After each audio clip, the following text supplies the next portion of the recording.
De retour donc pour la troisième partie, voilà, départ chaotique pour la fin, le sprint final avec les questions du public. Et oui, le public s'interroge beaucoup, mais c'est bien, ça va encore ouvrir des débats. Alors je commence, on me dit par exemple, la plupart des jeunes avec qui je discute sont loin de notre vision des choses. Déjà, partenaires aux mêmes visions des choses, ne sommes-nous pas clairement minoritaires? Nous y croyons en un ordre naturel des choses face aux progressistes? Question. Croyant, grâce à Internet, que nous sommes sur le point de réussir une révolution de la pensée, alors qu'il n'en est rien? Question. Bah non, évidemment, la jeunesse c'est... Voilà, comme je disais, la jeunesse est cassée et moi je pense qu'il y a une intuition. On n'est pas de l'ordre du discours politique construit, nous sommes la jeunesse, nous voulons reprendre en main notre pays. Je pense qu'on est à l'étape, début de prise de conscience, embryon de prise de conscience, où on n'est pas encore donc dans la politisation de l'inquiétude personnelle, mais cette inquiétude elle est là. C'est-à-dire qu'il y a un début de conscience de le monde légué par nos parents, ça ne nous intéresse pas. Et de manière un peu inconsciente, même si les jeunes ne vont pas adhérer à toutes les idées qu'on a pu exposer, ou comme le dit le métanote, notre vision des choses, ils vont avoir des bonnes intuitions. Et ça se relève même dans des choses qui peuvent paraître anodines, mais dans le cadre de la rédaction de mon bouquin, je me suis intéressé notamment à la mode du topless, donc du sein nu sur la plage. Et on observe, alors il y avait un sondage de 2013, il y a eu une enquête qui disait qu'à l'été 2013, donc c'est certainement similaire aujourd'hui, à peu près 20% des 18-34 ans, c'était juste avant l'été, envisageaient, donc seulement 20% des 18-34 ans, envisageaient le topless. Et on a comparé aux chiffres des actuels quinquas et sexagénaires, à notre âge, dans les années 80-70, ils étaient 53% à le pratiquer. On passe de 53 à 20% à peu près. Donc je pense qu'il y a un retour de la pudeur, par exemple. Ça, c'est des petits signes qui ne trompent pas. Donc évidemment que si on commence à utiliser des grands mots, progressisme, libertaire, on dit ça à un jeune dans la rue, quand on voit le niveau d'alphabétisme, de dépolitisation totale, etc., on ne peut pas attendre d'un jeune qui nous dise « Alors moi, je suis du pays réel, le pays légal. » Non, c'est illusoire.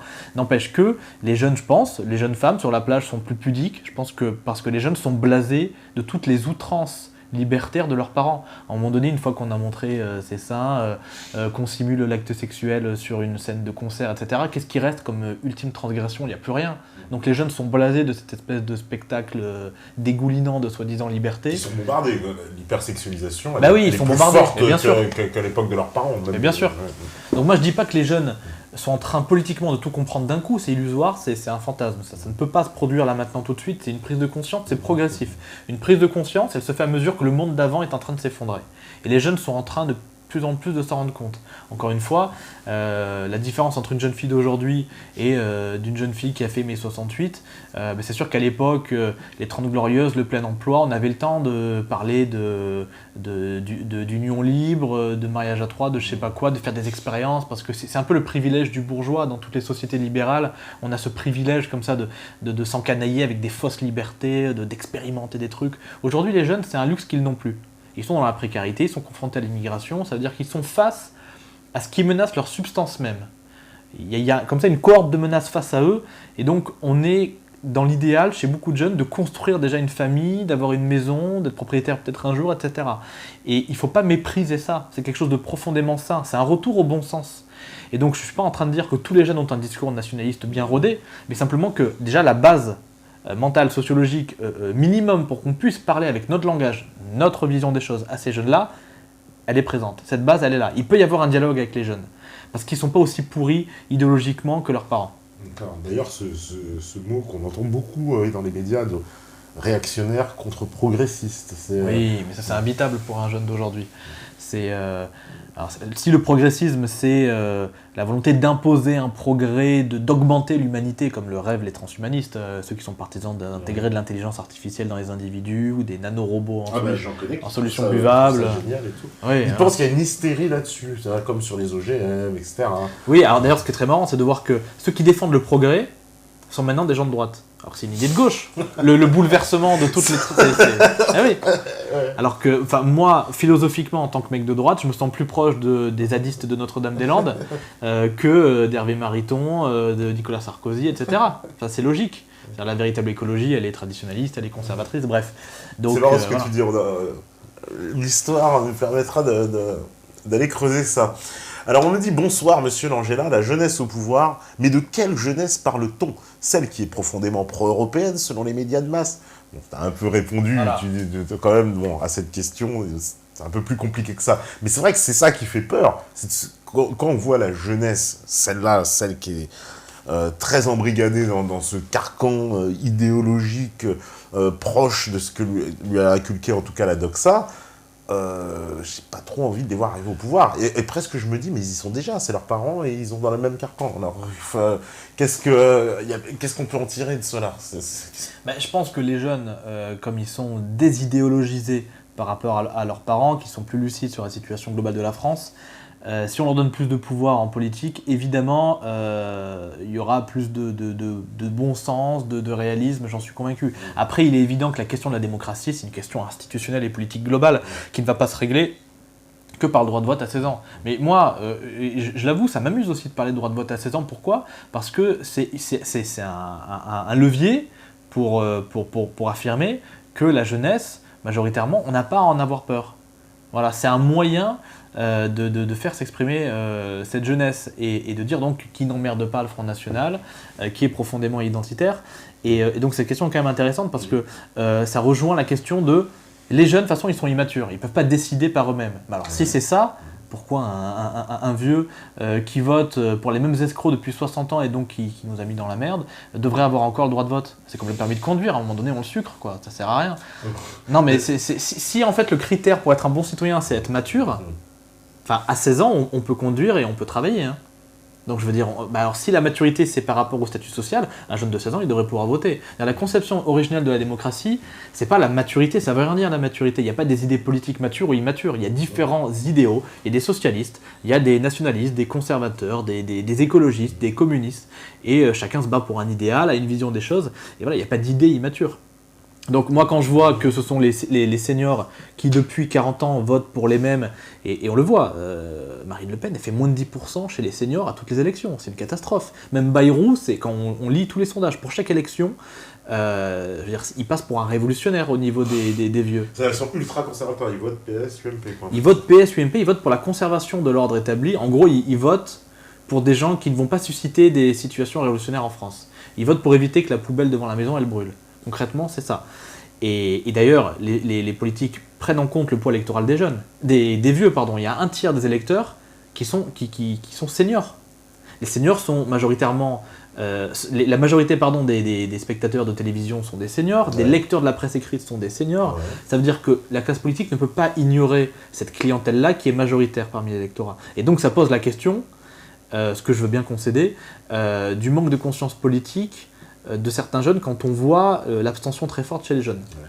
Voilà. Une grosse abstention en Angleterre, on l'a vu, mais en France, ce sont les mêmes chiffres à peu près. Tout à fait. Ouais. Mais c'est une abstention qui vient quand même d'une considération populiste. En gros, les élites sont gouvernées par la finance, il n'y a plus de démocratie. Donc en fait, quand on liste un peu tous les grands enjeux politiques, économiques, identitaires, la question du pouvoir démocratique, on se rend compte que les jeunes, malgré leur fantaisie, malgré leur maladresse, sont beaucoup plus lucides sur la situation politique de ce pays qu'un vieux qui, après s'être fait escroquer pendant 5 ans par Sarkozy, se dit « Ah non, mais il a dit que le mariage pour tous, en fait, donc peut-être... » Est-ce que c'est pas parce que, là,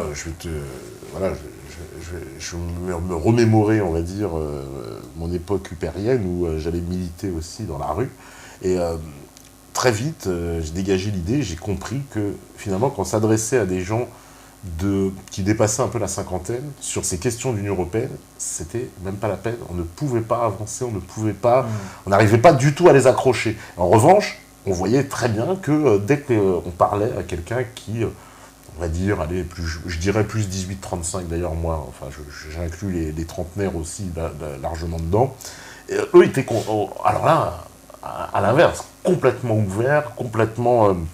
voilà, ça leur parlait, ils arrivaient vraiment à trouver des repères dans ce qu'on leur disait, alors que les gens d'un certain âge, pas du tout. Et je me souviens d'une expérience d'une dame, voilà, une élue de Mulhouse, donc complètement, voilà, quelqu'un qui est très, on va dire, impliqué, on va dire, voilà, dans la politique, puisque c'est une élue municipale.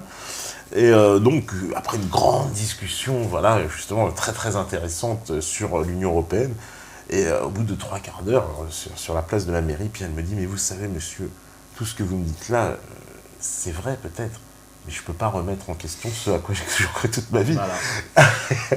C'était ça, et ça c'est la réalité. C'est-à-dire Ouais. qu'effectivement, quelqu'un qui a 50 ans, on va lui expliquer là tout ce qu'on va là, ouais, mais ça nécessite quand même que lui il fasse une espèce comment on pourrait dire, de mise à jour, voilà, mais quand on a 50 ans, j'imagine c'est pas la même chose que quand on en a 20. Hein. Évidemment. C'est un peu plus compliqué quand même. Tu vois. Parce que pour les jeunes, l'Union Européenne, c'est quoi? Enfin, je veux dire, ça peut pas être associé à un bienfait économique parce que la situation est dégueulasse.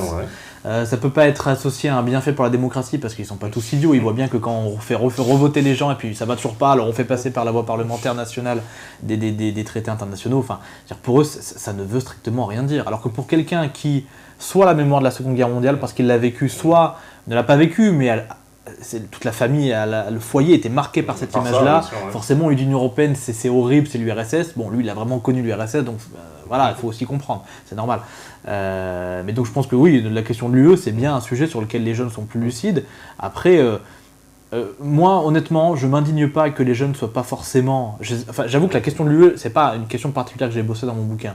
Mais si vraiment il est admis que les jeunes ne sont pas foncièrement anti-UE, ça me choque pas fondamentalement dans la mesure où je pense qu'on met beaucoup de choses sur le dos de l'UE qui exonèrent complètement nos dirigeants nationaux et qui leur permet de dire « Ah non, mais nous, on a les mains liées, vous comprenez, c'est Bruxelles qui décide. » Et au final, on se retrouve avec un discours limite souverainiste, enfin eurosceptique de la part de ceux qui, justement, enfin de ceux qui nous gouvernent, et qui utilisent ces argumentaires-là, mais cette fois-ci, ça leur profite, donc ils n'hésitent pas, pour dire, bah non, on n'a pas le choix. C'est comme ça, 80% du droit français est européen, les directives ont une application directe dans le droit français, donc non, il faut quand même rappeler que l'Union Européenne n'a pas d'armée, n'a pas de police, n'a pas de souveraineté, donc à un moment donné, c'est un château de cartes. L'Union Européenne, c'est quoi? Les lobbyistes, c'est qui? C'est des hauts fonctionnaires nationaux à la base, c'est des gens qui ont fait leurs armes dans des nations, dans nos États-nations. Donc s'acharner sur un cadavre, c'est bien, mais à un moment donné, on devrait plutôt proposer une autre Europe que toujours dire l'Union Européenne, c'est bien, retour aux nations. Et oui, mais il y a aussi quand même des problèmes comme la crise migratoire actuelle qui nécessitent des consensus entre plusieurs pays. Et on le voit avec le groupe de Visegrad, le V4, Slovaquie, République tchèque, Hongrie et Pologne, il me semble, qui à la base c'est l'antichambre de l'UE pour l'Europe de l'Est, hein, ce groupe-là. Et au final, ils se sont dit, bah non, nous on a nos objectifs à nous, cohérents du point de vue de nos intérêts immédiats et sur le long terme, la protection des frontières, la lutte contre le terrorisme et contre l'immigration-invasion. Mais voilà. Donc je crois que le rêve européen, s'il est bien articulé, progressif, etc., c'est pas quelque chose de foncièrement mauvais. Voilà. Je fais la distinction entre l'Europe, qui est une civilisation avec des intérêts, des défis, un avenir, une identité commune, malgré toutes les diversités qui la composent, et le projet de l'Union Européenne, qui a détruit l'Europe et qui est l'ennemi de l'Europe. Alors on me dit... le péril jeune est vieux comme le monde. Socrate et Platon s'en plaignaient déjà en termes fleuris. De jeunes gens vicieux aux polynaissants défient les vieux mâles dominants, puis deviennent à leur tour des vieux cons bien chiants. Les lions font-ils... Les lions le font, les gorilles le font, les homo sapiens le font. Pourquoi se fatiguer à précipiter l'inévitable? Sommes-nous si pressés de devenir le futur problème de nos enfants? Ouais, il y a toujours le risque pour les jeunes de devenir des jeunes vieux et des vieux cons à leur tour. Bah, évidemment, bon, ça c'est une question qui est intemporelle, qui est universelle. Moi, j'idolâtre pas ma génération. Bon, j'ai 28 ans, il y a des générations encore plus jeunes qui connaissent déjà une France peut-être légèrement un peu plus différente et à mon avis plus sombre que celle que j'ai connue quand j'étais au collège ou au lycée. Donc voilà, je pense qu'il ne s'agit pas de précipiter quelque chose. Enfin, on a un peu l'impression que précipiter, ça voudrait dire l'escalade vers le chaos ou quoi. Non, enfin, je veux dire, si on a peur que la situation de demain devienne révolutionnaire et incontrôlable à cause des jeunes, ça veut dire qu'on est très heureux de la situation actuelle, donc c'est qu'on a un problème, véritablement. Enfin, moi, je préfère à la limite une bonne remise à plat, on rabat les cartes, plutôt que rester dans cette espèce de statu quo insupportable où finalement, comme les frigos sont pleins, on ne fait pas la révolution, on peut acheter son iPhone, enfin, on parle de crise. Enfin, la crise, elle n'est pas ressentie par tous les Français. Hein. Quand moi, je vais faire les courses et que je vois que mon voisin, même dans des trucs discount ou autre, il achète que des marques pour son gosse et qu'après, il va lui acheter un iPhone, j'ai pas l'impression que la crise économique touche tous les Français. Il y a aussi beaucoup de... Je nie pas évidemment la progression de la précarité, etc., parce que c'est l'objet de mon bouquin. Mais il faut relativiser. Je pense que la plus grande des crises actuelles, c'est la crise du sens, la crise de l'identité dans toutes ses dimensions, sexuelle avec le gender, national, ethnique, culturel avec le multiculturalisme, etc. Et donc je préfère finalement une étincelle qui va faire enflammer l'ensemble, Je suis pas partisan de la politique du pire, je veux pas qu'il y ait des morts, je veux pas qu'il y ait des malheurs qui arrivent sur mon pays, mais je pense que demain, les jeunes Français, dans une situation de danger, de désordre général, vivront paradoxalement beaucoup mieux que nous dans la fausse paix actuelle. Parce qu'ils vont vivre finalement dans des communautés qui vont se replier un peu qui vont se retrouver autour de leur identité, autour de valeurs saines, constituantes. Dans les périodes de danger dans l'histoire, on met l'accent sur l'essentiel. Et on essaie de fabriquer des citoyens, des hommes valides pour sauver le pays, et pas des consommateurs interchangeables, androgynes et métis. Donc je crois que les périodes de danger à venir sont aussi une chance. Alors dans ce sens-là, peut-être que l'immigration est une chance pour la France, ok. Peut-être que l'immigration a permis aussi de réveiller quelque chose, peut-être qu'ils étaient endormis. C'est un électrochoc. Ouais. Et c'est vrai qu'on prend conscience de qui l'on est face à l'étranger aussi. Au XVIe siècle, au XVe siècle même, quand on a commencé à parler d'identité européenne, parce que les Turcs menaçaient tout le continent européen, qui était pris en tenaille à l'autre bout en Espagne par les musulmans. Avant, il n'y avait pas cette conscience européenne, il y avait l'Empire, il y avait le catholicisme, il n'y avait pas l'Europe. Et donc, dans ce sens-là, l'immigration, surtout la crise migratoire actuelle, encore plus que l'immigration, parce que celle qu'on connaît depuis 40 ans, c'est la méthode de la grenouille là, cuite au fil de l'eau, vous savez, on la met dans de l'eau froide, on augmente la température, voilà. Mais là, on balance la grenouille européenne dans de l'eau brûlante, dans de l'eau bouillante, et j'ai vu notamment qu'en Suède, l'année 2015, il y a eu plus d'une dizaine de centres pour clandestins qui ont été incendiés. Ouais. Je ne dis pas qu'il faut attaquer les centres pour clandestins, mais je dis bien que si on continue à piquer les Européens, ça ne va pas être qu'en Suède que ça va se passer. Et donc ça sert à rien de dire « Ah ouais, non, mais attention aux excès identitaires, la crispation. » Mais c'est vous qui l'a provoqué. En nous imposant un tel chaos, vous provoquez la colère des peuples. Mais le fameux pas d'amalgame, pas d'amalgame. C'est ça. Aussi, est-ce que tu penses justement que les gens, puisqu'on est dans une civilisation, en tout cas dans une société où on exalte la différence, où la différence est en tout cas salutaire, et donc on demande par contre, en revanche, au nom de l'égalitarisme, le même traitement pour tous. Il n'y a pas une contradiction, ça, parce que c'est un peu ce que moi, dans les échanges souvent avec les gens qui veulent affirmer leurs différences, donc qu'elles soient d'un point de vue vestimentaire, religieux, etc. Bon, ethnique, c'est différent, on n'a pas trop le choix, mais en tout cas, il y a d'autres éléments qui font qu'on affirme comme ça sa différence. Et pour le coup, on demande par contre le traitement identique. Et là, je leur dis, mais il y a un problème, parce qu'on ne peut pas revendiquer des différents et demander à ce qu'on nous traite pareil. C'est un peu contradictoire, quoi. C'est la contradiction de l'homme moderne qui est complètement névrosé dans son narcissisme. C'est-à-dire qu'il veut que cette différence, en effet, soit mise en valeur. Et en fait, il choisit toujours la solution qui l'arrange au final, et il n'accepte pas les devoirs correspondant aux droits qu'il revendique. Et ça, c'est vraiment la maladie de l'égalitarisme. Et on ne peut sortir de cette maladie qu'en ayant un regard un peu objectif sur la nature humaine et en constatant qu'il y a des inégalités qui sont naturelles, que ça donne naissance aussi à des inégalités sociales qui ne sont pas forcément dramatiques dans la mesure où vous savez, dans l'ancienne morale chrétienne, on disait il n'y a pas de sot métier. Parce que chacun avait finalement sa valeur, sa dignité, son sens. Parce que le travail est un devoir pour la subsistance de l'homme. Et aujourd'hui, on est un peu dans cette hypocrisie libérale où on dit plus femme de ménage, on dit technicien de surface. Mais si c'est pas honteux, alors on peut dire femme de ménage, on n'est pas obligé de dire technicien de surface. Et ça rejoint donc cette hypocrisie égalitaire. Et quant à la question des jeunes, c'est pour ça que je ne suis pas du tout partisan d'une politique de quotas, comme on fait pour les femmes. Je ne dis pas du tout il faut plus de jeunes, non, il faut que les jeunes le méritent véritablement. Mais c'est pour ça que la question des jeunes en politique, en fait, c'est la question des institutions françaises, de la vie politique française en général.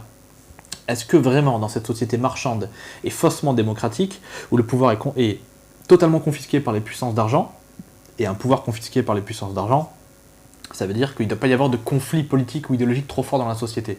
Parce que ça veut dire que les gens ne consomment plus. Ils sont trop occupés à se battre pour un idéal, et donc ils ne vont plus passer le dimanche dans le centre commercial avec leurs enfants.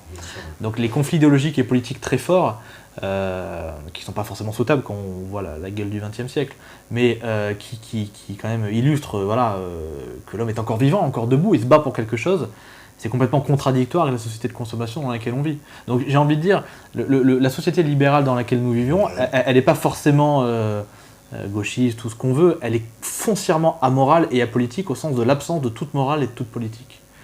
Et donc les jeunes face à cela doivent véritablement dresser l'étendard de l'identité, de la liberté, parce que ça va avec, on ne peut être libre que si on sait qui on est. Et donc la question de la jeunesse recouvre la question du consumérisme, et on ne peut pas régler les problèmes de la jeunesse indépendamment de la société dans son ensemble. Par exemple, on ne peut pas parler des problèmes de la jeunesse sans parler du statut du père célibataire à la suite d'un divorce. Les droits du père, ça devrait être une croisade qu'on devrait mener également. La question de l'éducation, voilà, donc il ne faut pas mettre en place une politique de la jeunesse. Il faut mettre en place une politique globale qui donc va mécaniquement correspondre aux intérêts de cette partie de la population qui est la jeunesse. Les jeunes vont s'inscrire naturellement dans cette politique. Mais on y joue un rôle très particulier, en tout cas prédominant presque. Oui, il faut mener une politique naturelle, une politique du bien commun, une politique de bon sens. Et pas faire une politique catégorielle. Les jeunes, les femmes, les homosexuels, etc. Parce qu'on est dans une société, là aussi c'est la même contradiction que tu relevais tout à l'heure, on dit non mais pas touche à ma différence, mais alors arrête de te dire homosexuel avant de te dire je suis une personne. Ça me fait penser à la phrase du pape qu'on lui avait reproché, en tout cas dans le monde tradit, dans une partie du monde tradit, on lui avait dit il a dit qu'il ne faut pas juger les personnes homosexuelles. Oui, les personnes homosexuelles, c'est-à-dire qu'il n'a pas dit il ne faut pas juger l'homosexualité. Il faut distinguer les personnes de leurs actes et ne pas les réduire à ces actes-là. Et donc, pour se libérer de l'égalitarisme, il faut savoir faire cette saine distinction. D'accord. Ça va être difficile pour certains. Alors, on me dit, voilà la question qui recueille le plus de voix. Bonsoir, l'invité parle des Africains, des Maghrébins en termes peu élogieux. Mais que pense l'invité du peuple juif ? Relativisme, comme on dirait chez nous. Mais bon, on va faire une petite sonnette relativisme. Mais bon, on la pose quand même. Les Juifs dans l'équation, puisque on a parlé très mal, là, on a entendu mal parler des Africains, des machins. Alors, ils me disent, les Juifs aussi, il faut qu'ils prennent leur quota, là. Oui, c'est ça. Non, mais dans la logique égalitariste, complètement. Tout le monde doit en prendre dans sa bouche. Voilà. Non, je pense qu'il y a évidemment, chez les Juifs, comme chez les Maghrébins, chez les Africains, des réflexes d'entraide qui peuvent être malsains. Après, oui, ok, il y a un lobby juif, il y a aussi un lobby auvergnat, un lobby corse, un lobby homosexuel et un lobby maçonnique. Je sais bien que certains lobbies sont plus forts que l'autre, que les autres, mais après, voilà, comme je le disais tout à l'heure, je pense pas que c'est en se libérant, entre guillemets, je sais pas moi, des politiciens juifs ou autres, que ça va changer complètement la donne. Ça, il faut sortir de cette monomanie, de cette obsession de la cause unique à tous nos problèmes. Il y a un phénomène de communautarisme juif, oui, ok. Il y a aussi des juifs patriotes, des juifs assimilés. Et j'ai la faiblesse de croire, peut-être, que c'est plus facile quand on est un peuple comme les juifs qui est en Europe depuis beaucoup plus longtemps et qui, contrairement à ce que disent certains de leurs faux représentants, s'est métissé aussi quand même. Enfin, je veux dire, quand on compare Éric Zemmour à Daniel Cohn-Bendit, même si j'ai aucune amitié pour Daniel Cohn-Bendit, on voit bien que la famille Daniel Cohn-Bendit, elle vient pas de débarquer de Palestine. Il y a eu des mélanges avec des gens d'Europe de l'Est, ça se voit sur son visage. Oui. Bon, voilà. C'est bon, il vient d'Algérie, lui. Enfin, c'est voilà. La situation juive, elle est très éparse aussi. Voilà. Donc voilà, je suis pas dupe des lobbies qui existent en France, des manipulations communautaires, de certains qui font passer l'intérêt d'un pays étranger avant l'intérêt de la France. Je sais que tout cela existe. Je pense que ça doit être combattu. On peut pas être plus clair. Base, oui. Voilà, non, mais voilà, c'est évident. C'est évident. De toute façon, tous les Français de papier, je les vomis quel qu'il soit, et ça c'est condamnable. Enfin, quand je demande notamment, j'en parle pas dans mon bouquin, mais dans un autre avenir, l'expulsion de la plupart des binationaux de ce pays, évidemment, je ne parle pas que des Maghrébins ou que des Africains, et je veux pas faire de préférence, mais n'empêche que démographiquement, les Juifs ne menacent pas la France. C'est-à-dire que la substance de la France n'est pas menacée par les Juifs. Concrètement, voilà, parce que c'est pas une culture expansionniste qui va chercher à me convertir, etc. Dans la rue, on n'est pas menacé par des bandes de Juifs à la sortie des lycées, des facs. Donc à un moment donné, c'est gentil de dénoncer le lobby juif, etc. Mais il faut voir ce que vivent concrètement les gens dans la rue. C'est pas ça, c'est pas des bandes de Juifs orthodoxes. Est-ce que l'influence aussi des... Allez, je me fais l'avocat du diable. Est-ce que l'influence justement de ce lobby juif, je veux dire, en comparaison des actes de ces racailles, eux, ils ont une influence vraiment sur tout le pays, quoi. Parce qu'un lobby juif en France, il peut, allez, je te dirais peut-être même se payer un ministre. Si, je pense qu'il y a certains lobbies plus puissants que d'autres, mais je pense que tous les lobbies profite uniquement du vide créé par la déchristianisation de la France, du vide créé par 300 ans de République, de philosophie des Lumières qui a voulu déraciner les Français. On n'a pas eu besoin des Juifs pour ça. On n'a pas eu besoin des Juifs pour créer le schisme protestant qui, qu'on soit protestant ou catholique ou athée, peu importe, on est bien obligé de l'observer, à diviser l'Europe, à semer entre nous des germes de division, de guerre, de massacre, etc. Et donc ça ne peut pas être bon pour l'ensemble des Français et des Européens. On n'a pas eu besoin des Juifs pour déclencher la Première Guerre mondiale, etc. Enfin, je veux dire, c'est un lobby puissant, ok, et encore une partie des Juifs. Je ne pense pas que ceux qui parlent au nom des Juifs soient forcément représentatifs de l'ensemble de cette communauté. Mais pour moi, ce n'est pas une menace existentielle pour la France. D'accord. Alors, on me dit, que pensez-vous de la place de l'influence de la logique de l'argent sur ce que vous appelez la nature humaine ? Je pense qu'elle est décisive et que de toute manière, la question a été tranchée il y a 2000 ans par un obscur fils de charpentier palestinien. On ne peut pas servir deux maîtres à la fois, c'est Dieu ou l'argent. Et que le problème de nos élites, c'est qu'elles ont choisi l'argent et que c'est véritablement, comme disait saint Paul, l'amour de l'argent est la racine de tous les maux. Et c'est cet amour de l'argent qui a généré cette société consumériste qui, au contraire de la libération vantée par le courant de mai 68, en fait, nous rend esclaves de nos pulsions, de nos instincts. En fait, la société libérale, elle part du principe que l'homme est naturellement bon. C'était l'idéal de Rousseau, la figure du bon sauvage, corrompu par la société. Et donc, il peut choisir librement ce qu'il doit consommer, quels sont ses désirs, son bien objectif. Je pense que, voilà, enfin, ça vous aura pas échappé, je suis catholique, je pense que pour l'homme, c'est plus facile de faire le mal que le bien, qu'on est blessé par cette tâche du péché originel, et que donc, cette politique libérale méconnaît complètement la nature humaine, qui n'est pas 100% autonome dans ses choix, qui ne peut pas être 100% rationnel, 100% libre. C'est pour ça que le libéralisme est une fiction comme le communisme. Les deux ont une vision angélique. Les uns disent c'est super, les hommes vont pouvoir consommer et choisir leur mode de vie sans empiéter sur celui du voisin, oui, bien sûr. Et puis les communistes vont dire ils sont tellement bons ces hommes qu'ils pourront choisir de tout partager entre eux. Et puis, tout le monde parle. Voilà, mais c'est la même fiction sur la nature de l'homme. Donc oui, je pense que l'argent est véritablement la racine de tous les maux. Et que c'est notamment le culte de l'argent qui a amené l'immigration-invasion. C'est clairement cette volonté d'engranger toujours plus de profits qui a mené à l'abolition des frontières et à l'immigration de masse.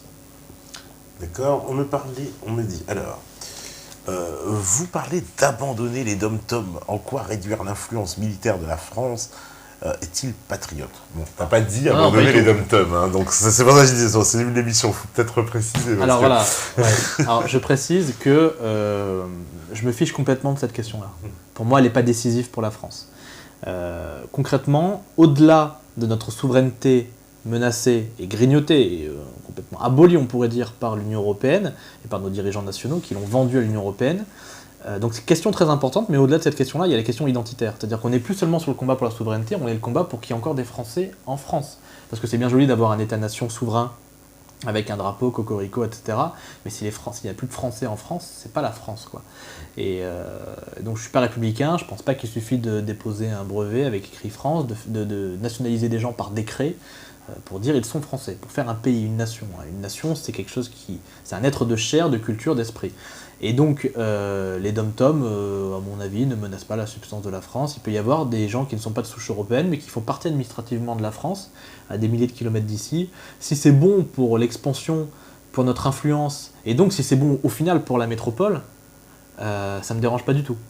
Voilà, je ne pense pas que la menace démographique vienne des Antilles. Je pense que la menace démographique, elle vient d'Afrique subsaharienne, essentiellement. Et actuellement, évidemment, du Moyen-Orient.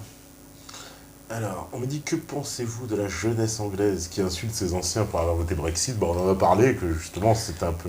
Alors par contre, j'aimerais juste relever quelque chose, c'est qu'on a tendance, dans les sphères, on va dire, de droite, enfin les sphères non conformistes au sens très large, à prendre pour argent comptant, bien qu'on soit aussi très à cheval sur la réinformation, on a tendance à prendre pour argent comptant quand ça nous arrange tous les propos qui sortent dans les médias, qui sont quand même objectivement nos ennemis, quoi. C'est-à-dire que moi je fais un parallèle avec notamment le pape François. Il y a beaucoup de gens qui disent « Ah, vous voyez ce qu'il a dit il a dit qu'il fallait accueillir l'autre, l'étranger, qu'il devait passer avant les autres, avant les nôtres, etc. » Et oui, mais ça, tu l'as lu où ça? Tu l'as lu dans Le Monde, dans Le Figaro, c'est pas une référence pour la doctrine de l'Église. Mais là, c'est pareil. C'est-à-dire que ce que les médias nous présentent, c'est quelques jeunes minoritaires, bruyants, qui ne représentent pas la majorité des Anglais. Donc il ne faut pas tomber dans le piège des médias. Alors, on m'a dit, l'invité a déclaré à plusieurs reprises être pour la remigration. Mais quelles actions avez-vous menées dans ce sens? Je ne sais pas si vous avez mené des actions dans ce sens-là, déjà, politiquement. Moi, j'ai fait partie d'un mouvement qui s'appelle les Identitaires. Oui, à ce titre. Alors, un bloc identitaire ou les identitaires? Alors, j'ai fait partie des jeunesses identitaires et j'ai contribué à la fondation de Génération Identitaire, dont j'ai été l'un des porte-parole la première année. D'accord. Voilà. Et donc oui, je suis partisan de la remigration. Après, quelle action? Mon action individuelle, elle a quand même peu d'influence, comme chacun sait, sur la remigration. Je pense qu'il y a plusieurs moyens de déclencher une remigration. C'est une question très vaste, ça mériterait une émission. Mais je pense qu'on peut le mener par une politique incitative au niveau local. C'est-à-dire qu'à un moment donné, quand une mairie interdit la création d'un kebab ou d'une mosquée dans sa ville, forcément les immigrés, les gens ne vont pas aller dans cette ville-là parce qu'ils savent qu'ils ne vont pas être bien accueillis. Et donc il y a des politiques comme ça, entre guillemets, de repoussement qui peuvent être incitatives. C'est pas de la remigration, ça c'est... Non, mais de manière... concentrer les gens ailleurs. Oui, mais de manière coordonnée. De toute façon, il n'y aura pas de politique unique. Je veux dire, on n'est pas dans l'Espagne de 1609, un pays catholique, identitaire, affirmé, avec un empire immense. On n'est plus dans ce cas-là, dans ce cas de figure-là. Donc on n'a pas tous les moyens nationaux pour d'un coup virer tous ces gens-là. D'abord parce qu'en Espagne, ils étaient 300 000. Actuellement, ils sont 15, 20 millions, on ne sait pas. Donc je ne crois pas du tout en une solution clé en main. La révolution, le grand soir, on va tous les virer du balai et c'est bon. Non. Je pense que ça va être progressif, ça peut être fait au niveau local par des politiques de réseau comme ça, de mairie qui s'associent petit à petit, qui disent voilà, chez nous, c'est une commune libre de toute influence islamique, immigrée, on n'en veut pas. Et petit à petit comme ça, on coupe aussi les pompes aspirantes, parce que les pompes aspirantes, c'est pas seulement le RSA, le chômage, et puis les aides sociales en général, la politique de la ville, le clientélisme associatif. C'est aussi d'empêcher ces gens-là de vivre leur identité chez nous. Parce que je pense que, contrairement à ce que l'on peut dire, ce qui attire le plus de gens en France ou dans d'autres pays européens, c'est qu'ils savent qu'ils vont pouvoir vivre chez nous comme au bled. Encore plus finalement que l'argument social. Parce qu'ils vont, et ça c'est naturel, c'est humain, on ne peut même pas le reprocher à un individu finalement. Il sait qu'il va trouver une communauté accueillante et chaleureuse, où il ne va pas être totalement dépaysé. Donc la question de la remigration, il y a 1000 manières de l'aborder. Il y a la manière donc locale, il y a la manière par des accords de bilatéraux avec les pays d'origine. L'Italie sous Berlusconi a obtenu de la part de Kadhafi qu'il ferme son pays à l'émigration vers l'Europe il y a quelques années. Donc voilà. D'ailleurs, la Libye s'est très bien employée. Tout à fait. C'est depuis qu'on a atomisé la Libye qu'il y a aussi la voie béante à l'immigration, telle qu'on la connaît depuis récemment, c'est-à-dire des vagues énormes de gens, des centaines de milliers, on n'avait jamais vu ça. Ouais. Parce qu'avant, c'était pas possible techniquement en fait de le faire. Maintenant, oui, la Libye atomisée, c'est la porte ouverte. Et quand bien même, d'ailleurs, ceux qui sont toujours anti-Bachar el-Assad, il faudrait bien de penser si la Syrie était atomisée demain, il y aura le même phénomène. Ça veut dire que ça va se démultiplier encore plus. Tout à fait. Ouais. Alors, on me dit, Jean-Marie Le Pen, Baptou solide certifié, a été trahi par sa fille. Qu'en pensez-vous politiquement et moralement? On sort un peu du sujet, mais bon. On peut dire sa fille, c'est la jeunesse. Non, mais je suis pas... Enfin, voilà, j'ai pas de légitimité pour parler du Front National. Je pense qu'on a la désagréable habitude de parler de tous les sujets sans être compétent. Moi, j'ai pas de légitimité au Front National pour parler de leurs affaires internes. D'accord. Et d'ailleurs, on me demande si tu es chargé par une organisation ou un parti politique. Si je suis... On me demande, est-ce que tu es chargé par un parti politique ou une organisation de recruter les jeunes? Ah, je suis adhérent à aucun parti politique. Bon, ben voilà. Ça, on ne sait jamais.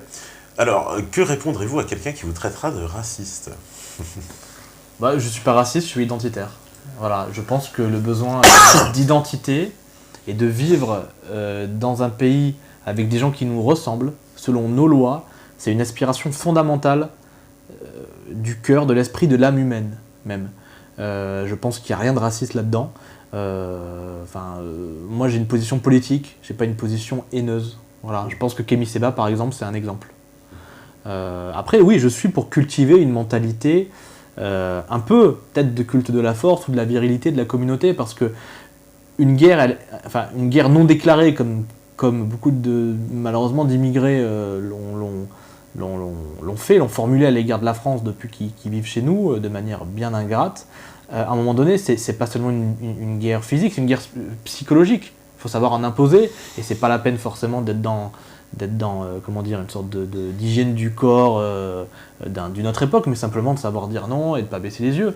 Donc oui, je pense qu'il faut être dans une démarche un peu virile, une démarche de virilité normale, quoi, de n'importe quel Français il y a 40 ans en fait, avant le grand effacement de notre courage, de notre virilité, avant que tout nous soit arraché, quoi, par cette éducation de larves. Voilà, c'est parce que la dévirilisation, elle vient d'où ils sont dévirilisés les Français? Comment il a établi ce processus? Tu en parles un petit peu dans le livre, mais...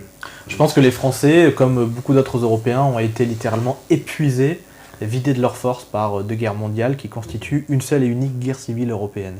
Qu'après avoir liquidé tous les paysans, tous les aristocrates, après avoir mis tous les prêtres un peu rebelles en prison, leur avoir confisqué leurs églises comme on a fait au début du XXe siècle, etc., quand on a arraché ces racines à l'arbre France, les branches tombent, quoi, tout simplement. Il ne reste plus grand-chose. Donc il faut aujourd'hui reconstruire une France. Et donc il faut refaire des Français. C'est pour ça que je pense que le combat identitaire est premier. Et ça ne se joue pas seulement dans des élections. Alors je néglige pas le combat électoral, c'est un champ de bataille comme un autre. À la guerre, parfois on ne choisit pas le champ de bataille. Donc je vais pas dire ça sert à rien les élections, machin. On peut le faire ça de manière très idéologique, très démagogique et rester dans les hautes sphères de sa tour d'ivoire intellectuelle. Mais je pense que tous les combats sont nobles, que le combat électoral en est un, même si c'est pas une fin en soi. Et donc il faut refaire, comme disait Frédéric Mistral, un poète provençal, il ne s'agit pas de refaire forcément une majorité électorale, il s'agit de refaire un peuple. Et donc, dans ce combat-là, il y a des forces parfois inattendues qui peuvent venir d'ailleurs que de notre petit milieu ambiant, et c'est pour ça notamment que tout à l'heure je citais les zadistes de Notre-Dame-des-Landes. Je pense qu'ils mènent un combat, sans en avoir conscience, profondément identitaire. On a du mal à leur expliquer. Alors, on me demande justement... comment Julien arrive-t-il à concilier l'aspect identitaire européen prôné par le bloc identitaire et l'idéal plus national français catholique? Voilà. L'idéal national français, qui n'est pas un idéal, qui est une réalité. Ouais, je suis français, ça c'est charnel, c'est culturel, c'est en moi. Pour moi, la France, c'est pas une idée, c'est pas des valeurs républicaines, c'est même pas des valeurs chrétiennes. Il y a un tronc chrétien qui a fait la France, c'est vrai. Mais voilà, comme je le disais tout à l'heure, pour moi, c'est un système de poupée russe. Je suis à la fois provençal, je suis français, je suis européen. Pour moi, tout ça, c'est harmonieux. Et c'est la France même. Et tous les historiens sérieux, qu'ils soient républicains, comme Éric Zemmour, ou royalistes, comme Jacques Bainville de l'Action française, disent « Oui, la France, c'est un condensé d'Europe. C'est un mélange d'Européens. On voit bien qu'il y a une influence germanique, latine, celtique. C'est un pays qui est à la fois continental, atlantique, méditerranéen. C'est vraiment un pays qui est au cœur de l'Europe. Et c'est pour ça que ça en a été le moteur dans toute son histoire, parfois pour le meilleur et parfois pour le pire, avec la Révolution française qui s'est exportée à ses voisins.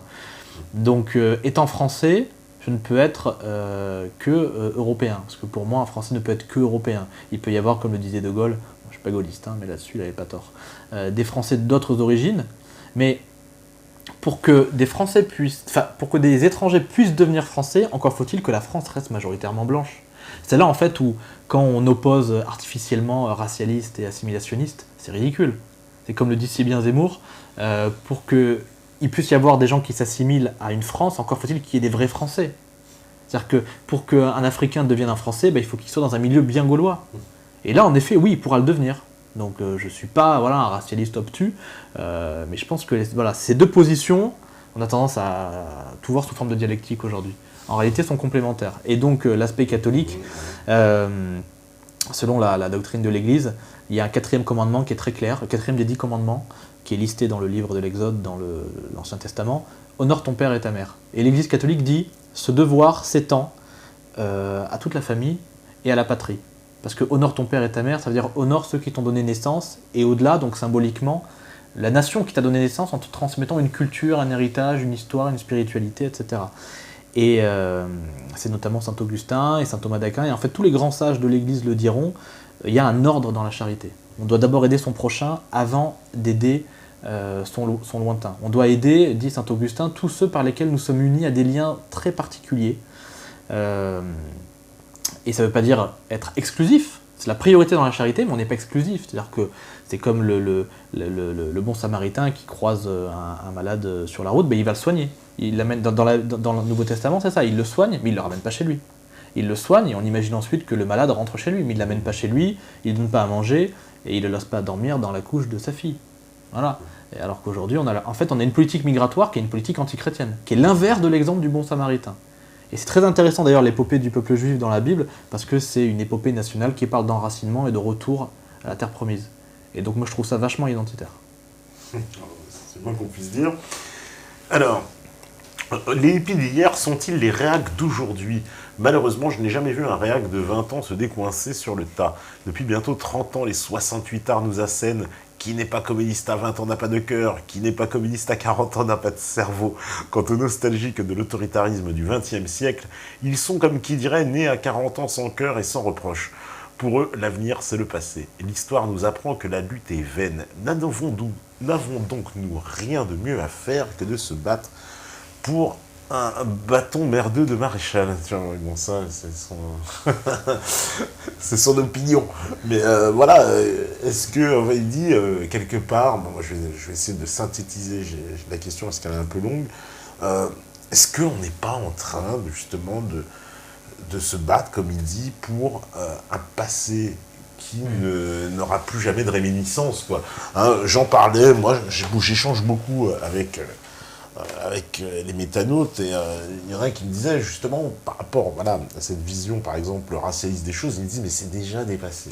Ils me disent on est déjà dans le monde d'après, on pourra plus revenir au truc d'avant.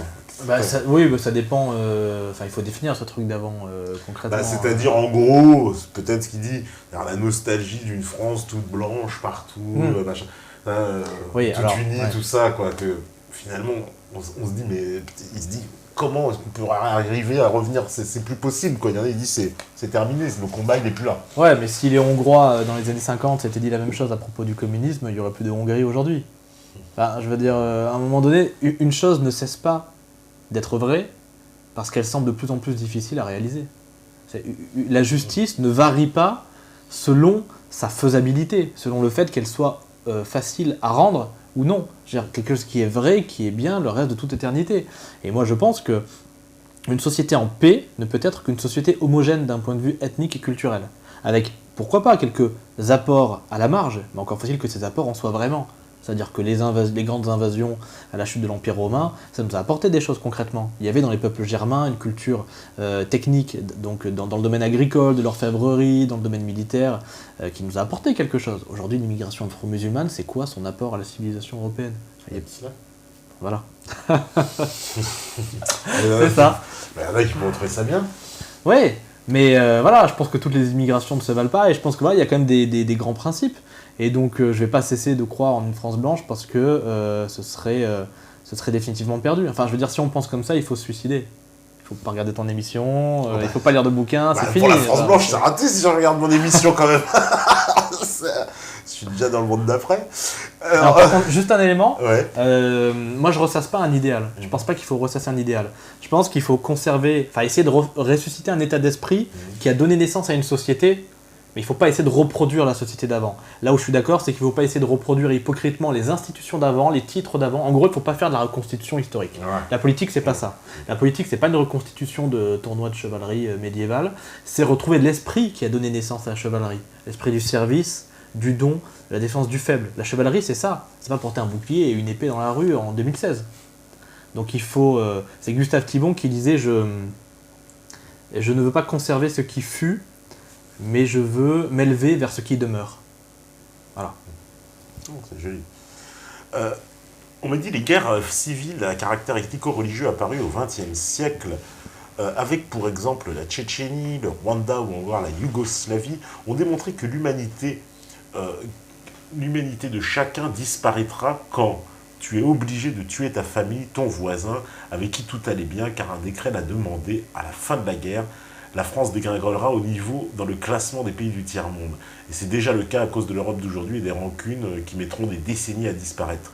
Préférez-vous quand même une guerre ou bien une sortie de l'euro pour maîtriser ses frontières et ainsi son territoire. Alors ce qui veut dire, c'est que oui, la France, elle sortirait très mal d'une guerre civile et elle risquerait de s'effondrer. En fait, là, dans cette démarche que tu dirais salvatrice de pouvoir engager justement, à la limite des hostilités, de faire une guerre, mais lui il dit justement dans cette guerre, la France, in fine, de toute façon, elle dégringolerait, quoi, ça la ferait dégringoler. Oui, mais enfin, ça c'est une question... C'est une spéculation, oui, peut-être, mais tu penses comme si la guerre civile dépendait de ceux qui disent « attention, ça va arriver ». C'est-à-dire qu'en fait, on dit à ceux qui annoncent un malheur qui arrive « ah ouais, mais toi tu le veux en fait ». Non, mais non, je le souhaite pas. Je pense qu'une société multiethnique, ça n'a jamais marché.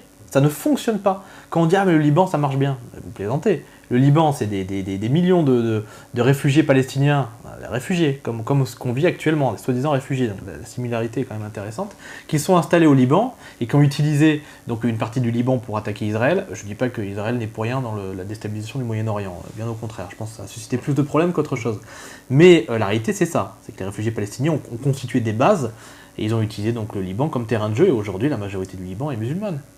Donc, on ne va pas nous faire croire que le multiculturalisme, ça fonctionne. Et le métanote disait, sur un décret, du jour au lendemain, on s'entendait bien, enfin, c'est une blague. Enfin, la société multiculturelle, c'est Sandrine et Philippe qui sont invités chez Rachid pour la rupture du jeûne d'Alaïd, et tout se passe bien, et puis d'un coup, il y a Jean-Marie Le Pen qui arrive au pouvoir et qui dit « bon, maintenant, vous faites la guerre. Hein. » Non, mais c'est pas ça la réalité de la France. La réalité de la France, c'est que la guerre, elle est déjà déclarée, sauf que nous, on l'a pas encore compris, et qu'on baisse les yeux. Donc il est temps qu'on se réveille. Ça promet pour l'avenir. Alors, on me dit, quelle lecture conseillez-vous en plus de votre livre? Tiens, voilà, question sur le thème de la jeunesse. Sur le thème de la jeunesse, tout à fait. Donc pour les jeunes ou... C'est une question complexe parce que... Peut-être voilà, quelques références, non? Oui, alors il y a le bouquin, pour les anglophones, il y a The Murder Machine, la machine à tuer, de Patrick Pearse, qu'on trouve, Pearse, P-E-A-R-S-E, révolutionnaire nationaliste irlandais, fondateur d'une école qui voulait remettre l'esprit de la chevalerie, justement. Oui, tu en parles dans le livre, c'est excellent. Voilà. Au cœur de l'éducation, et qui voyait l'éducation comme une aventure humaine pour justement refaire un peuple d'Irlandais, plus que faire des gens, enfin des singes savants en mathématiques et autres. Donc ça, ce bouquin est très bien pour les anglophones. Pour les francophones, tous les écrits sur les Vandervogel, sur les Mendigo-Chales, l'étude que j'ai utilisée pour les Mendigo-Chales est en libre accès sur internet. Il suffit de taper Mendigo-Chales, alpinisme et nationalisme. C'est très intéressant. Les Vandervogel, je crois que le nom du livre c'est « À la recherche d'une éducation nouvelle », qui est très intéressant également, bon, qui est beaucoup plus large que les Vandervogel, mais j'y ai puisé pas mal de références. Les jeunes dans la résistance de Marie Granet, très bon bouquin aussi, très émouvant sur ces jeunes. Voilà, qui du jour au lendemain... Oui, d'ailleurs, c'est ça, beaucoup de résistants étaient jeunes. Ah bah oui, bien sûr. Parce que c'était par le refus du STO, donc le service travail obligatoire, c'est ça, exactement, qui a fait naître un mouvement de résistance et qui est très intéressant. Et je cite des lettres de jeunes qui vont mourir, et ce qui est incroyable, c'est qu'ils écrivent à leurs parents alors qu'ils vont être exécutés très vite par les Allemands. Et dans les lettres, ils écrivent « N'oublie pas, ma petite maman chérie, n'oublie pas de rendre à Philippe les 50 francs que je lui dois. » Enfin, à l'article de la mort, on a des jeunes qui soldent leur compte, quoi, qui rendent à leurs amis ce qu'ils leur doivent. Enfin, c'est complètement dingue, quoi. Et voilà, ça, c'est des exemples que je donnerais à tous les jeunes. Guy Môquet. Ah oui, enfin, ouais, bon. Il y a résistance et résistance. Ah, d'accord. Estienne-Dorf, plutôt. Alors, on me dit, tiens, voilà, je suis un Français blanc, de parents français et musulmans. Mais est-ce possible? Voilà, il pose la question. Et ai-je le droit de garder ma mosquée? Il dit. Non. Alors, je pense que c'est... Mais s'il y a des blancs demain qui veulent garder leur mosquée, ils font quoi? Oui, alors, voilà. C'est ça qu'il dit. Non, mais je dis pas que être blanc, ça suffit à être français. Ah non, attention, je dis que c'est nécessaire, mais ça veut pas dire que c'est suffisant. Parce que sinon, un Australien, il est français. Non, il n'est pas français. Je pense qu'un Français est, sinon catholique, au moins pétri de culture catholique, chrétienne, et que quelqu'un qui fait volontairement le choix de la religion de l'envahisseur, bon, il s'est exclu de lui-même de la communauté nationale. C'est un Français égaré. Ouais, mais ça quand même, alors ça veut dire que tu pars comme postulat. Alors, non seulement les Français sont blancs, Et en plus, ils sont catholiques. Pas- C'est-à-dire qu'ils non, ne mais- peuvent pas être athées, Non, mais- bouddhistes... Non, mais voilà. il y a une différence entre quelqu'un qui n'est pas catholique, mais qui respecte les racines culturelles chrétiennes de la France, et celui qui prend délibérément le parti d'une religion qui est amenée, parce que c'est son mouvement naturel depuis 1400 ans, à conquérir ce pays et à remplacer le christianisme. Alors attention, je ne dis pas que forcément le seul avenir possible c'est l'islamisation totale de la France. Au contraire, sur le long terme, je suis assez optimiste. Je crois en la capacité de résistance des Français. Et je pense que le mondialisme, la loi de l'argent, la loi du libéralisme, la loi de la jungle est une menace parallèle à celle de l'islam.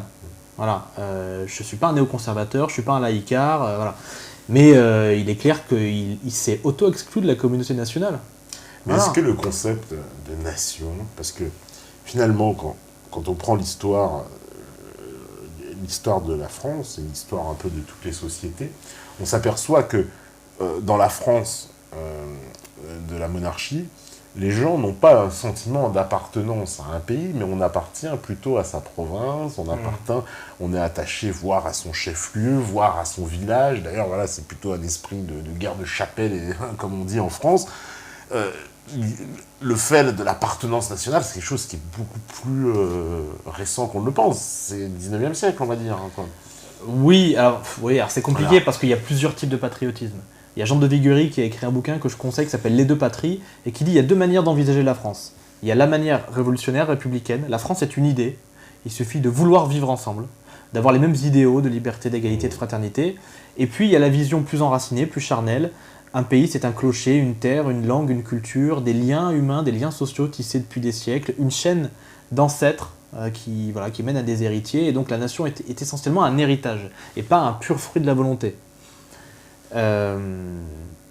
Et donc je pense que la nation, sous l'Ancien Régime, et en fait on peut même dire jusqu'aux années 40, 50, 60, ne se posait pas en termes ethniques, parce que la question de l'immigration ne se posait pas.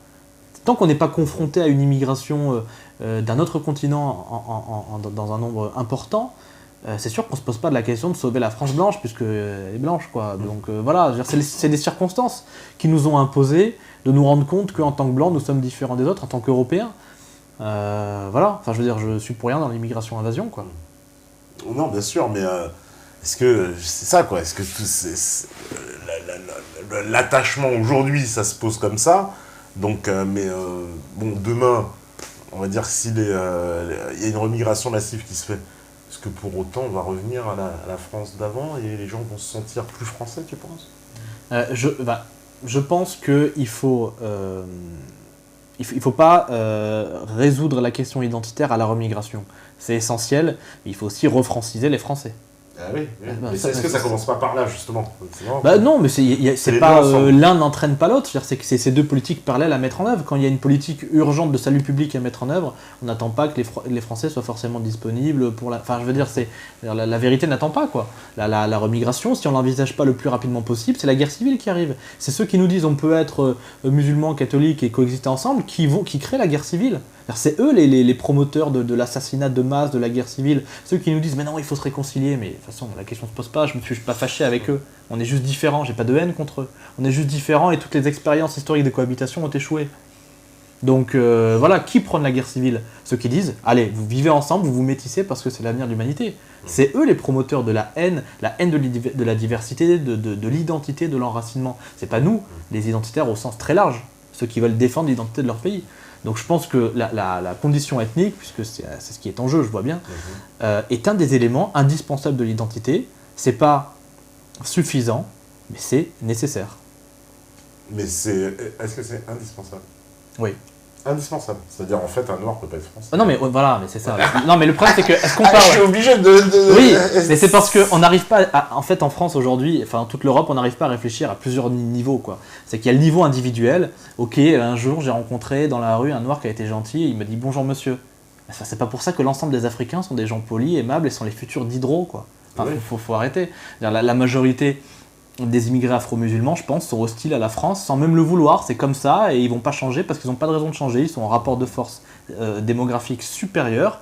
C'est une communauté, c'est même plus une somme d'individus sur lesquels on peut agir comme ça. Non, c'est une communauté structurée de l'intérieur. C'est déjà un État dans l'État. Donc, je veux dire, la guerre civile, elle est déjà en germe parce qu'il y a déjà un Kosovo invisible. Ils n'ont pas encore demandé leur indépendance, mais il est déjà là dans la France. Donc on va pas changer ça. Et donc individuellement, il peut y avoir des cas d'assimilation, je l'ai déjà dit. Mais voilà, je pense que c'est une ultra minorité de gens. Donc la question se pose pas, c'est tout. Alors, oula, en plus on avance sur l'heure, je vais prendre les dernières questions. On me dit, on ne peut pas enlever aux identitaires de réaliser des opérations intéressantes. Cependant, certaines de leurs actions restent un peu bas de plafond, du style débarquer dans un quick à l'ail avec des saucissons, ou accrocher des têtes de porc aux portes des mosquées. Peut-on un peu élever le niveau dans ces milieux? Déjà, moi, j'appartiens plus au mouvement Génération Identitaire, donc je ne vais pas parler en leur nom. Ce serait malhonnête de ma part. Ensuite, je pense que non, ces actions n'étaient pas du tout bas de plafond. Je pense que ça, c'est une forme de mépris un peu social, voire un mépris de classe, de dire ce genre de choses. À un moment donné, c'est bien gentil voilà, de parler de « Ah, mais c'est qui a fait venir les immigrés en France quand même? Dites-nous le nom, machin, etc. » Mais je veux dire, les gens, ils vivent concrètement des problèmes dans leur vie quotidienne avec les immigrés. Si on ne traite pas cette question-là, on n'est pas dans une démarche politique. Ouais, mais est-ce que, amener du coup, aller pester contre le quick à l'ail, ça va faire avancer l'idée, c'est un peu... Il n'y a pas eu que ça. Et je pense qu'on a besoin d'actions de coup de poing pour sensibiliser les gens et faire pression sur les médias pour faire connaître... Donc, c'est un peu de la provoque, toi, tu dis, pour... non, c'est pas de la provoque, c'est un moyen de se faire connaître et de réveiller les gens. Un mouvement politique aujourd'hui, quand c'est pas un parti, son rôle c'est quoi? D'être un aiguillon, d'être un éclaireur de peuple, un éveilleur de peuple. Et pour être cet éveilleur, il faut se manifester de manière choc, comme le fait notamment Greenpeace d'ailleurs dans d'autres, ou Sea Shepherd dans une autre thématique qui est l'écologie. Je vois pas en quoi c'est un moyen indigne plus qu'un autre. À un moment donné, il faut s'adapter au champ de bataille actuel. La politique, c'est beaucoup de communication, on doit en passer par là. Voilà. On me dit pour vous, Lilian Thuram, né à Pointe-à-Pitre, n'est pas français. Et point d'interrogation. Oui, mais... On dit il a marqué 2 buts en Coupe du Monde en plus. Oui, non, mais c'est... Oui, et puis... Pour la France. Ouais. Oui, non, mais oui. Oui, mais et l'épicier copte égyptien en bas de chez moi, c'est pareil. Enfin, déjà, il me pose pas de problème. Enfin, c'est pas lui qu'on va mettre dans la première charrette de la remigration, quoi. C'est évident. En Guadeloupe, ce sera encore la France. Alors, qui est l'indépendance. Alors, on me dit, François Hollande a dit, je cite... si on croit que c'est mon cas dans la République, à un moment donné, il faut passer à la franc-maçonnerie. Que pense M. Langella de l'influence de la franc-maçonnerie au plus haut sommet de l'État? Je pense qu'elle est réelle. Je pense que cette influence est réelle. Je pense que la franc-maçonnerie a déclaré la guerre à l'Église catholique, que par là même elle a déclaré la guerre aux gens humains. Après, je pense qu'il y a... D'ailleurs, elle encourage ce mode de la société multiculturelle, la franc-maçonnerie, alors, j'ai pas... franchement, c'est pas un sujet qui m'intéresse. Je suis lucide sur la franc-maçonnerie, mais c'est pas un sujet qui me passionne. Je pense que oui, certainement, puisque de toute façon, elle est dans cet idéal de la lumière, de la connaissance universelle qu'on peut acquérir par sa propre volonté, peu importe d'où on vient, qui on est, machin, et donc un espèce de monde de la connaissance comme ça, flottant, abstrait, fluide. Donc oui, évidemment qu'elle a une influence néfaste sur la France, elle ne s'en cache pas.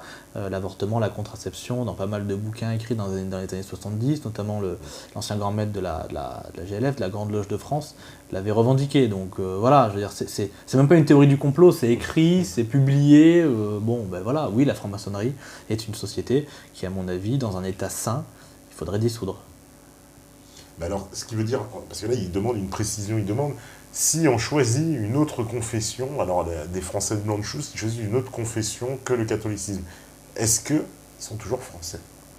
Oui, je pense que, par exemple, Dominique Vénère, tout païen qu'il était plus français qu'un pygmée je dis ça sans mépris, de Nouvelle-Guinée ou un aborigène d'Australie, passionné par l'œuvre de Balzac et catholique du surcroît. Voilà, la passion pour la littérature, pour la culture française, comme ça de l'extérieur, et même l'adhésion une fois catholique, ne suffit pas à faire un Français. Ça peut être une première étape, c'est un fait, mais ça ne suffit pas. Et donc je pense on peut être français sans être catholique, parce que qu'on le veuille ou non, on est tous marqués par un calendrier chrétien, des fêtes chrétiennes, qui rythment notre année civile. Donc oui, je pense qu'on n'a pas besoin d'être catholique pour être français. Après, moi, à titre personnel, titre politique, j'ai envie de dire, je pense que politique d'abord, le slogan de Maurassien ne suffit pas. Je pense qu'on ne peut pas défendre une identité chrétienne sans revenir à une foi chrétienne. Sinon, on est dans le pharisianisme, c'est-à-dire dans cette attitude des pharisiens à conserver des formes, sans retrouver le fond qui a donné naissance à la France. Et on me demande aussi alors, une question intéressante, que pensez-vous du quartier Besagne à Toulon? N'est-ce pas, historiquement et naturellement, un quartier d'immigration? Certaines villes entières ne sont-elles pas quelque part intrinsèquement ouvertes et liées à d'autres contrées? Alors, je pense que tu connais plus ce coin, moi je connais pas, mais toi j'imagine que tu connais, non? Oui, c'est pourri. Euh, Oui, bah, qu'est-ce que j'en pense? Mais ce qu'a dit, ou ce qu'il dit, je sais pas si c'est il ou elle, du fait, voilà, historiquement et naturellement, un quartier d'immigration. Mais C'est-à-dire ça que les- veut dire quoi naturellement? Il y aurait c'est-à-dire un tu sens prends- de l'histoire qui tu nous vois une ville amènerait. comme Marseille, ça fait 2000 ans qu'elle est, 2600 ans qu'elle est soumise à des pressions migratoires en fait. Ouais, mais le problème c'est que quand, avec les moyens techniques actuels et dans la société mondiale dans laquelle nous vivons, les flux permettent de faire venir des populations de plus en plus lointaines, c'est pas parce que historiquement Marseille a toujours été un port ouvert à l'étranger que toutes les formes d'immigration sont solubles dans Marseille. Et aujourd'hui, avec les progrès techniques, donc, comme je le disais, la révolution industrielle, etc., on est face à des populations qui ne sont plus solubles dans Marseille. Et puis, on parle de Marseille, de Toulon et d'autres villes, mais il faut quand même savoir que avant la révolution des transports, ces villes-là étaient des petites républiques marchandes où les étrangers venaient essentiellement pour commercer, mais ils ne venaient pas changer la substance de la population. C'est-à-dire qu'il y avait un port, il y avait une activité commerciale, et puis derrière, il y avait en fait l'arrière-pays composé majoritairement de paysans, et 99% des Marseillais, c'était ces paysans-là. Et eux étaient absolument pas touchés par le flot de commerçants qui venaient uniquement pour commercer. C'est comme par exemple Athènes, on dit Athènes était ouverte aux étrangers. Bah, ils pouvaient être naturalisés dans l'Antiquité grecque, uniquement ceux qui avaient rendu des services exceptionnels à la cité, qui venaient. Et puis par ailleurs, il y avait beaucoup de gens qui venaient commercer, mais il n'y a pas des gens qui s'installaient, qui prenaient une propriété, qui prenaient femme chez les gens, chez les indigènes, et du coup qui modifiaient l'équilibre de la cité. Et ça ne s'est jamais vu. Aujourd'hui, c'est-à-dire qu'il y a toujours eu des échanges, mais aujourd'hui, on est dans la promotion d'un mélange qui, à mon avis, est en train de tuer la diversité. Une fois qu'on sera tous mélangés, il n'y aura plus de diversité, il n'y aura plus donc d'échanges possibles. Voilà, bon bah on va arriver à la fin. En plus ils s'inquiètent par contre beaucoup pour moi. Ils me disent oui, l'invité veut te renvoyer dans ton pays d'origine. Non, c'est bon. Alors ça tombe bien, c'est la France donc ça va. En tout cas, bref, merci Julia d'être venue. Voilà, je pense que le débat va continuer encore, c'est très très loin d'être fini. Voilà, on me dit, te pas en tant que noir. Alors ça c'est très joli comme phrase, en tant que noir, quel est ton avis sur l'opinion de l'invité? Bah, évidemment, comme je ne suis pas entièrement noir, donc je n'ai pas entièrement un avis. Voilà. Donc en tout cas, on se retrouve lundi. Ce n'est pas encore fini la saison, ça finira certainement mercredi prochain. En tout cas, lundi, on sera encore là pour parler de la Syrie. Je le dis parce qu'il y en a qui m'ont dit, ah bah c'est la dernière aujourd'hui. Non, non, non, il y en a encore une. Et ouais. Donc, bon, bah en tout cas, merci beaucoup d'être venu. Merci à la régie, merci aux modérateurs qui sont restés jusqu'à la fin, merci aux métanautes connectés voilà, jusqu'à la fin, vous aussi, j'ai envie de dire, voilà, on me dit mort de rire, émission intéressante, voilà, ça, quand même, ça va encore susciter des débats, mais bon, c'est que nous, les débats... sur Méta TV, on aime ça. On n'aime pas les clashs, hein, voilà, petit clin d'œil, mais on aime bien les débats.